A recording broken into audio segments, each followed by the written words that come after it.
Dodali ste tovar alebo službu, faktúra je už po splatnosti, odberateľ nedvíha telefón, každý deň čakania vás stojí peniaze. Podnikatelia, pozrite si toto video do konca. Stačí jednoduchý postup, aby ste sa ochránili pred neplatičmi. Čím dlhšie váhate, tým väčšie je riziko, že váš dlžník svoj majetok prevedie, dostane sa do platobnej neschopnosti alebo sa pohľadávka jednoducho premlčí. V obchodnom prostredí platí, systematický a včasný postup výrazne zvyšuje šancu na úspech. Toto sú možné kroky, ktoré môžete podniknúť, aby ste si svoje peniaze zabezpečili. Prevencia, zabezpečenie, vymáhanie a platobný rozkaz. Najsilnejšia zbraň je prevencia. Skôr než vstúpite do obchodného vzťahu, preverte si obchodného partnera.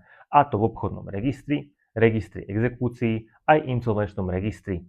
Ak ho tam nachádzate, vážne zvážte, či vôbec začať biznis s týmto obchodným partnerom. Zmluva nestačí, záväzok si zabezpečte, a to záložným právom, ručením, výhradou vlastníctva, alebo zvážte notárskú zápisnicu. Notárska zápisnica je exekučným titulom. Ak nezaplatí, ide rovno na exekúciu, a to bez súdu. Ak už dlžník neplatí, začnite predžalobnou výzvou. V obchodnom prostredí mnohé firmy zaplatia práve v tomto momente. Nechcú súdny spor a exekútorom zablokované účty. Ak to nestačí, je čas podať platobný rozkaz. Neodkladajte to. Pohľadávky sa nevymáhajú sami. Napíšte nám, radi vám pomôžeme. Vaša Aliancia.